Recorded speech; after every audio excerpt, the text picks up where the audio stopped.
Well, in your book, you state that in 2016, a kind of a huge swathe of documents disappeared from the National Archives, or sorry, were withdrawn by the FCO from the National Archives. And you've obviously previously just commented that the government must be embarrassed. Is there any idea of what those documents may include? Because obviously you spoke about this reconnaissance report, which I assume may or may not be one of these documents, but like the fact no one can find it now is obviously very suspicious.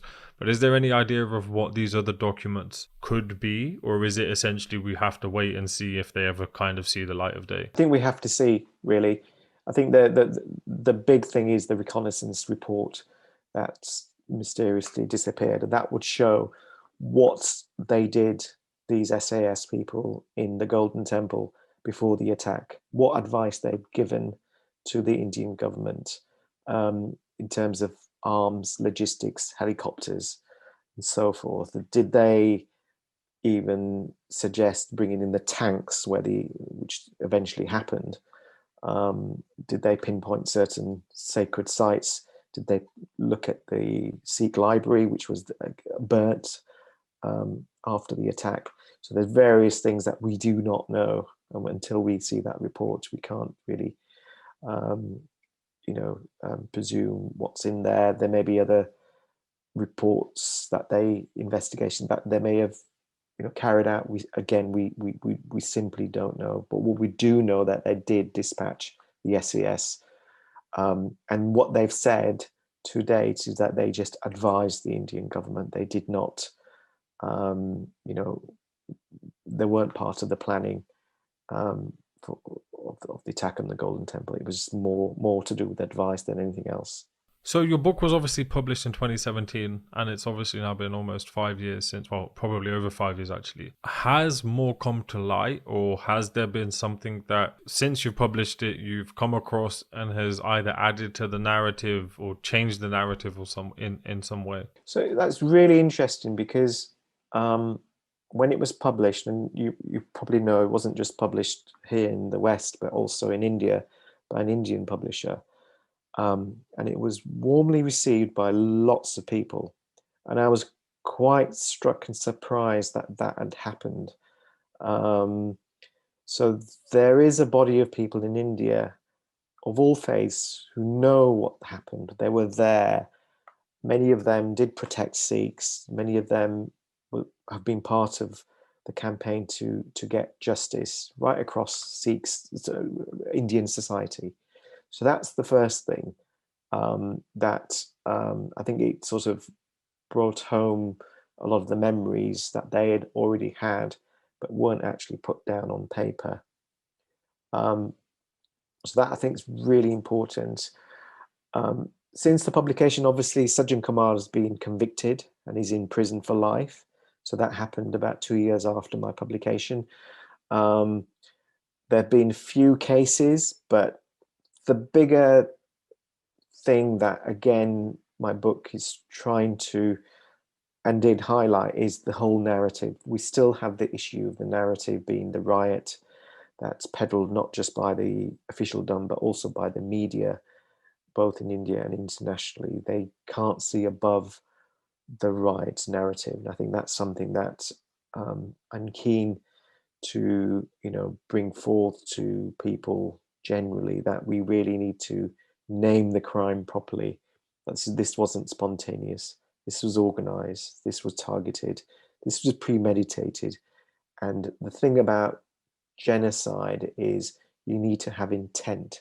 So the intent that I've outlined in my book, that there were meetings beforehand, there were mobs, there were leaders telling the mobs to destroy Sikhs as a group, in whole or in part, in those areas, and to wipe them out. So there's definite intent there to wipe out Sikhs as a group, and that's the definition of genocide. So we really need to discuss what that meant in terms of naming the crime. Because if you don't name the crime, then how can you prosecute the crime? There's no use prosecuting people on communal riots.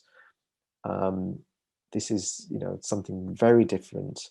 It has different elements. So you have the sexual violence and the genocidal rape element towards it. You had the targeting of Sikh, gurdwaras and Sikh symbols as well. So there's definitely a religious element towards it. The the wiping out of communities and the ethnic cleansing of those areas. So there's lots of elements which are part of the um, genocide convention that you can identify. And then, which I actually call for, is in India we do need a law against genocide. We don't have that at the moment. We need that on the statute book so we can actually start convicting people on the grounds of hate crime, calling for genocide, genocidal crime, and so forth. And I think that's been a real problem. When these cases come up, judges don't know what to call, what to convict people on, and they just say, oh, there's, it was a communal thing and a few people died and that was it. Whereas actually behind that, there's the organization, um, who brought the mobs together, who brought their weapons together, who covered up, the violence afterwards, and then who carried on covering that up by using judicial judges to cover up the story. And the role of the media, the role of the police and the army, all that story has never been touched, even to this date. And I think it stems from that view of this being a communal right. No, definitely. So your final chapter deals with truth, justice, and reconciliation, and you kind of have a kind of a general objective with this chapter in terms of what you're trying to achieve. Could you kind of explain to everyone listening what it is that, or what do you think should happen in terms of holding those who are responsible to account? So do you think that will, first of all, ever happen? And secondly, if it does, how do you think that should take place? It's very difficult in India for that to happen. We have a situation, even to this day, where the Indian state do not recognize the full extent of the genocide that had taken place. So that's the real big issue. That framing of the violence was completely wrong, and then that sort of sidestepped the real truth about what took place.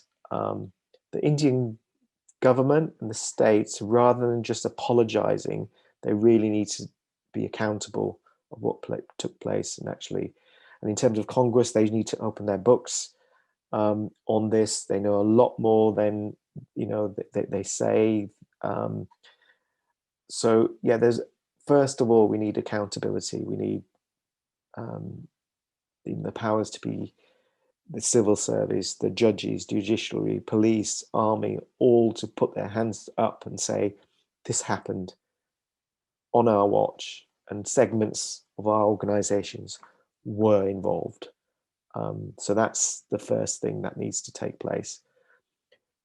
It's no good calling for inquiries. That's already happened. We've had 2 inquiries which were whitewashes.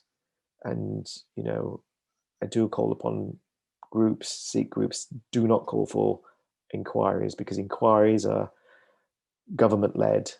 They will, scope that inquiry, appoint the judge, and so forth. What we do need is an independent, victim led, survivor led truth and justice reconciliation commission. So this happened. We've got a good precedent on this. It's happened in South Africa, famously, where again it was victim-led commission who could call the perpetrators, who could call victims to tell the truth. In some cases, the perpetrators were told, "Well, we won't convict you. Just tell us the truth." And a lot of the truth did actually come out. But some of the crimes were so horrendous that people were convicted as well. So you can actually combine the two. Same thing happened in South America and also in Bosnia.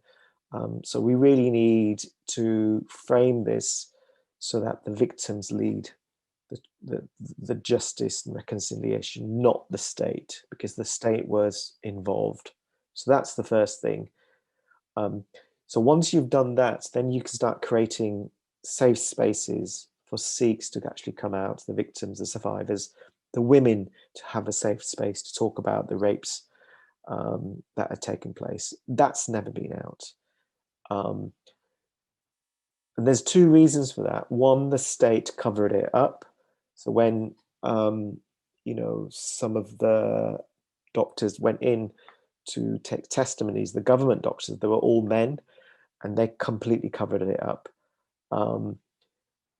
And I think also, it's you got to remember at the time there was a lot of stigma, and even now there's a lot of stigma against rape and sexual violence, even within the Sikh community. So there's a lot of people in the Sikh community that don't want this to come out because it's shameful, it's a stigma and so forth. So again, we need to create a space where women and girls can freely talk about this and then start getting help and counseling and so forth. So that's the first thing.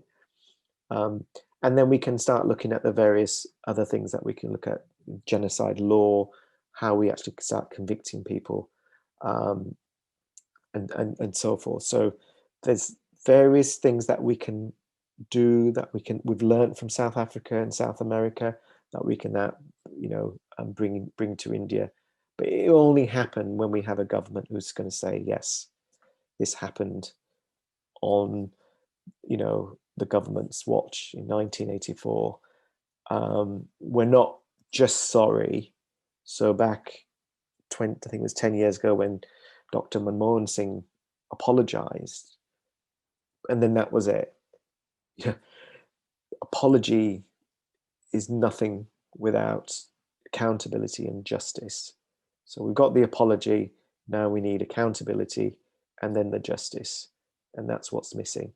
So I've gotten through all of the questions that I had planned, but there's one question that has popped up in my head whilst we've been talking, and it's a personal question to some extent, because I remember I must have been 13 in 2004, so the 20-year anniversary, and I remember seeing there was like an exhibition, and when I mean an exhibition, it was just like some boards with some photos and some text on at the Gurdwara. And I remember seeing an image of a child who had essentially been half burnt to death, and it's still very viscerally imprinted into my memory.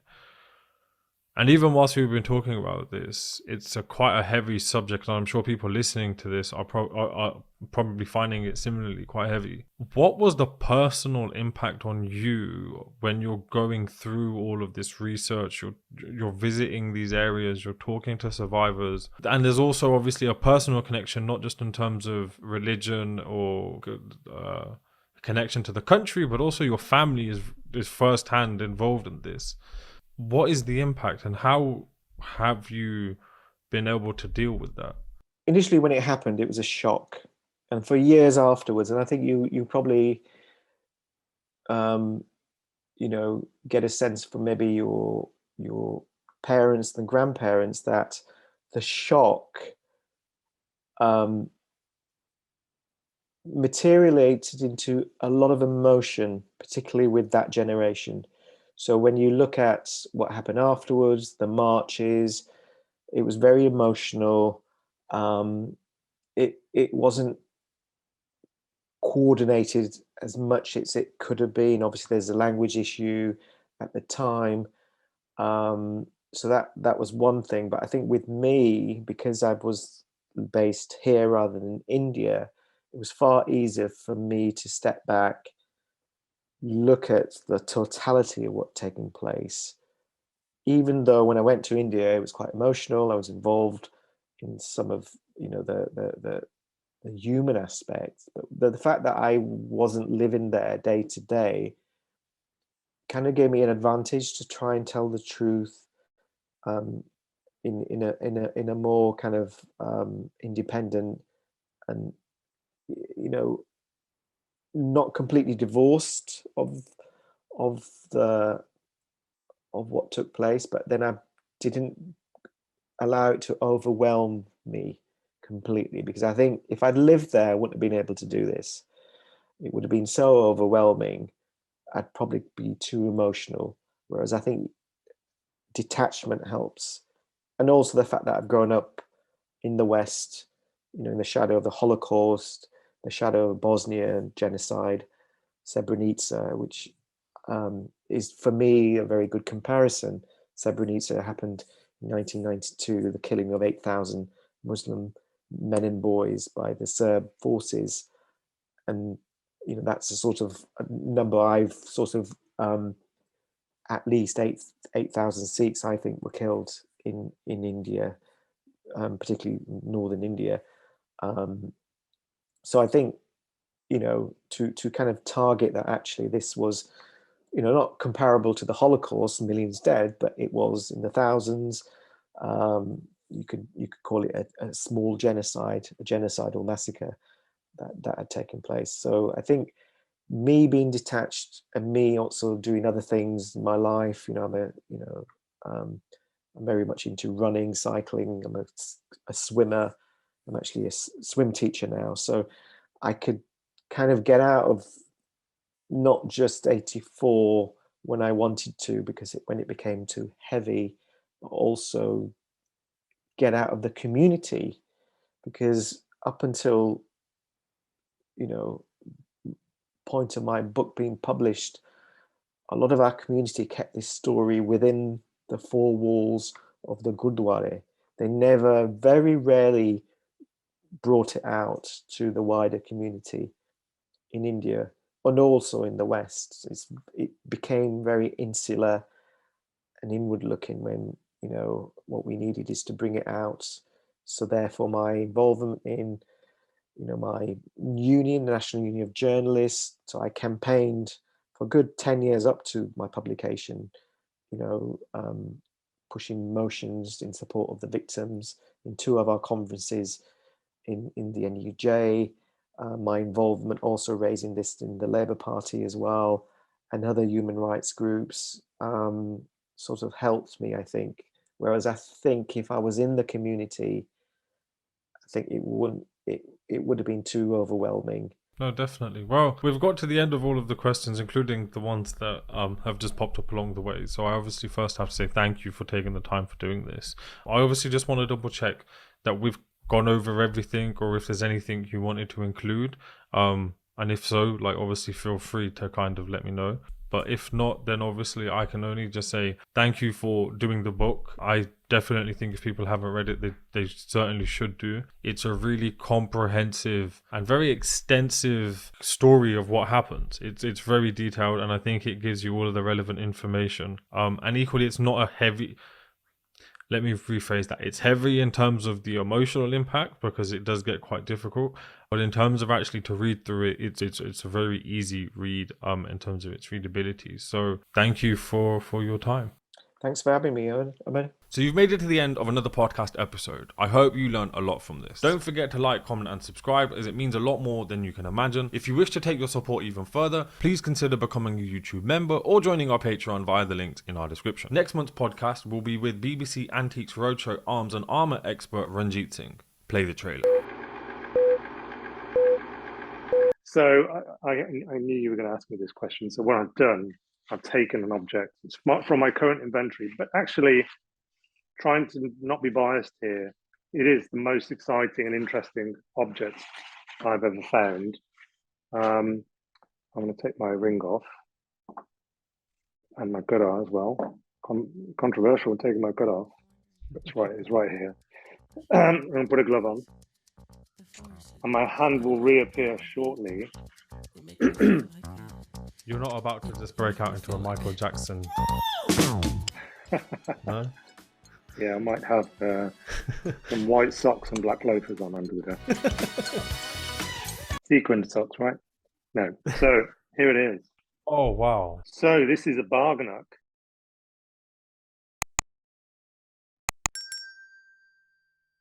Don't forget to like and subscribe.